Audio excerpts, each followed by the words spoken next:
Hello everybody, welcome to Module 1. In this week, I will explain what to expect through Module 1, how to flow through the module, and what you should be looking ahead for. Because this is a Flex Start class, Module 1 is only 1 week. Going forward in future modules, you can expect modules to typically be 2 weeks and sometimes 3 weeks long. But because we are starting a little bit later in our semester, we needed to kind of smush one module together, and that is Module 1. Okay, so the first thing that you need to do when you dive into a new module is, of course, listen to the introduction video. That's going to flow through and break down everything that's due for the week. This may be requiring a part 2 video. If that's the case, then I will post a part 2.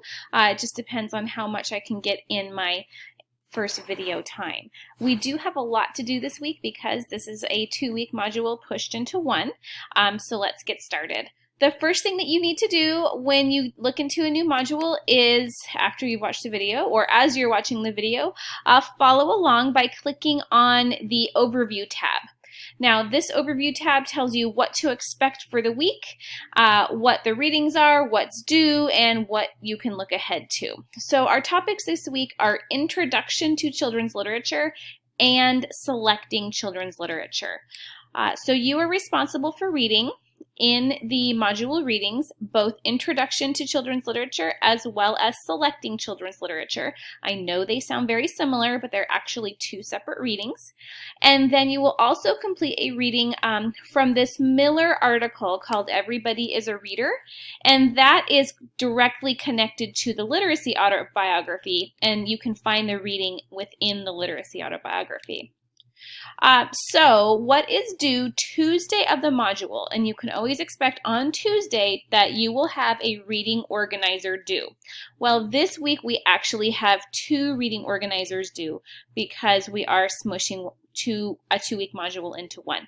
So you're responsible for completing the reading on Introduction to Children's Literature as well as Selecting Children's Literature, and then completing the reading organizer for, you guessed it, Introduction to Children's Literature and the reading organizer for Selecting Children's Literature. This will be the only week or the only module where you have 2 reading organizers due in 1 week. Going forward, it will not be the case. So once you get those done, we can rest easy. We'll only have 1. Once you've completed those reading organizers, they're both due on Tuesday. You will then focus on the reading commentary. And the reading commentary is a discussion board.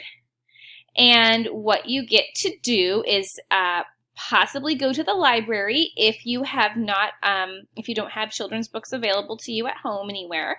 I recommend the MCC Dobson campus has a fantastic library. There's a children's section upstairs, and the librarians are very, very helpful.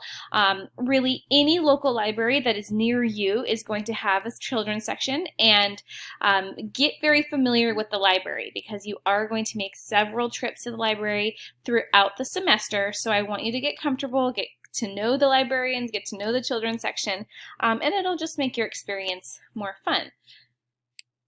So you are to select 2 of your favorite books. This can be any children's book. It can be a picture book. It can be a chapter book. It can be just any of your favorites. I want to know, why you chose them. So find 2 of your favorite pieces of children's literature and reread them. They may have been your favorite as a child. They may be your favorite now because you're a mom or a dad, or maybe you are an aunt or an uncle, or what have you. So reread them no matter where they fall into your life's history. And then think about what you love about the book. Your initial post should be about both books because you are reviewing 2 books, and so it should follow this format twice. You will tell me the title and the author. You will explain the age range that you think the book is appropriate for, a 1-sentence summary of the book, a paragraph describing what takes place in the book, but don't give it away. We don't want you to spoil it, please, because we may want to read it. And then 1 sentence offering your personal judgment of the book. Do that for both of the books, and then attach a photograph of the books that you are discussing. Now, it's very important that you take a photo of the actual books in hand that you checked out from the library or have on hand. I will not accept a picture that you found online, so I will not accept any online images, as it's essential that you actually have the book in hand. If you have an e-reader, such as a Kindle or something along those lines, I do accept that. You need to take a picture of the book downloaded onto your e-reader. That is a very different picture than just a photograph from the internet of the image of the book.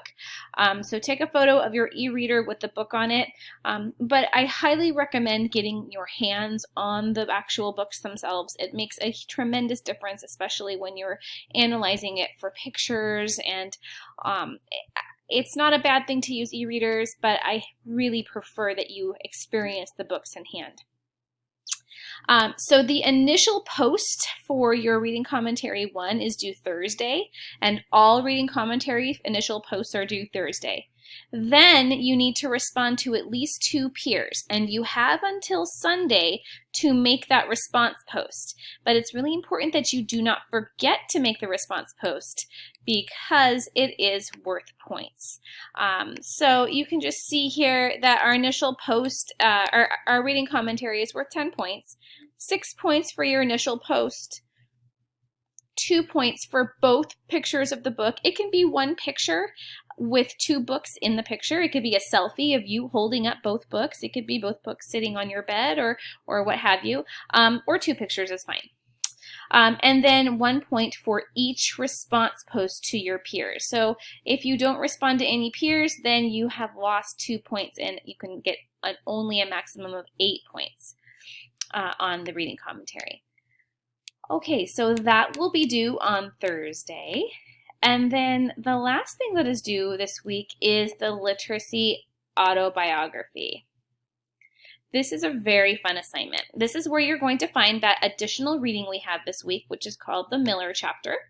And it's a really cool chapter. Helps you kind of discover who you are as a reader. It explains who you are as a reader, and hopefully you will identify with at least one. It looks like this. Everybody is a reader. Once you've completed that reading, then you will complete the autobiography template. Click on the template. And this template is a Google document. So you are going to make a copy of the Google document and then complete it as a copy. You will not type directly into this. So this is just view only. You need to make a copy of it and then either share it with me or download it and upload it into Canvas. So the assignment it has 3 parts, A, B, and C. Part A is to respond to the chapter.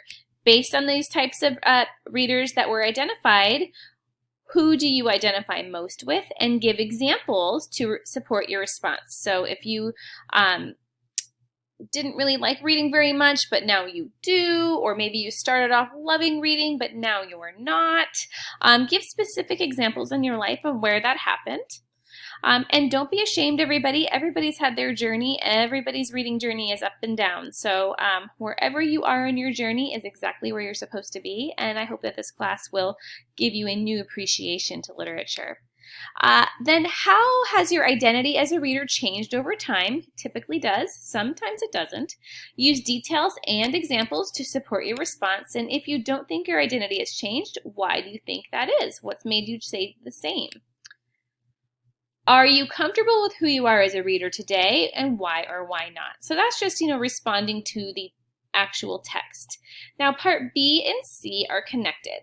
You need to choose 3 of these possible prompts and then respond to them accordingly. So each prompt is think back and describe a reading memory that you have. Maybe it was a favorite memory growing up, or maybe it's a reading memory you have working with children now. Explain what the choice is here. Just kind of put the title here and then write your response. The next one is decide on a storybook or character that you can relate to. Describe the character and why you relate to him or her or it. The other one is make a graph of the highs and lows of your reading experience. This can be a digital graph where you can draw it out and take a picture of it. From early to now, include at least events and their description in your graph. So you need to include a few events here and then describe what events took place. If you choose that one, I want you just to explain your graph here, and then we'll have a photograph of the graph going forward. And the last choice is interview someone who knew you as a young reader. That could be a parent, it could be an aunt, a grandparent, a sister, a brother, a good friend.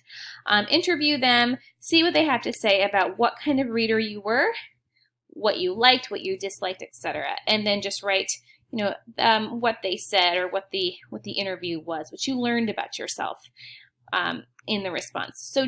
So you'll be choosing 3 out of the 4 possible questions here, responding to them in these boxes, and then part C, you're going to have and find or collect an artifact that represents each of your 3 choices. So here's the examples. So here you wrote about what the examples were, and now you're going to show them. So if you have a reading memory, maybe it's a picture of something that represents your memory. Or you draw a picture of something that represents your memory. If it's a storybook character who you strongly relate to, then find a picture online of your favorite storybook character, or even better, draw. If you're an excellent artist, or even not, then draw your favorite character. But it needs to be some kind of photograph of your character represented. If you did an interview with somebody, maybe get a photograph or take a picture of you and the person that you interviewed. And then if you did the graph, then you would just put in the picture of the graph. So if you drew the graph out by hand, take a picture, upload it. If you did a digital graph, then that's great.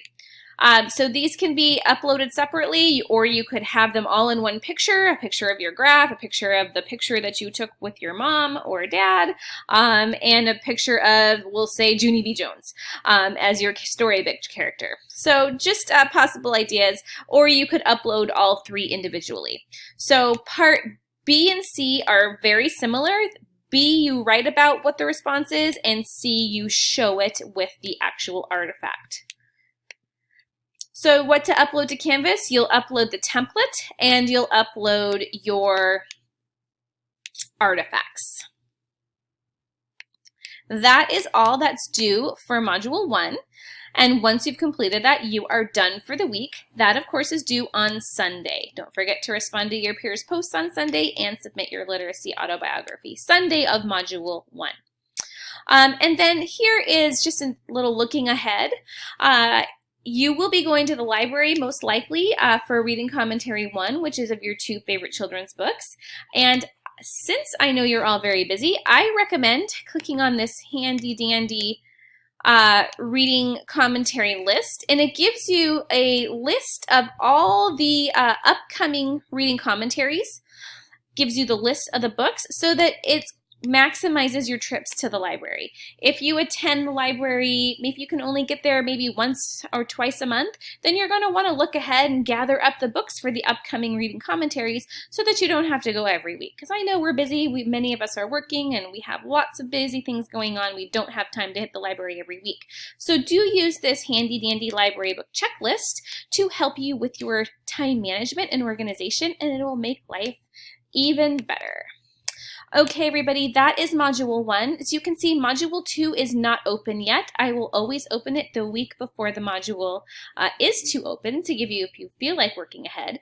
But just for now, you are to focus on our Week 1 assignments as well as getting your Module 1 assignments in. And I look forward to getting to know all of you. Thank you so much for listening to my video, and I will see you in the next one. Have a great week, everyone. Bye.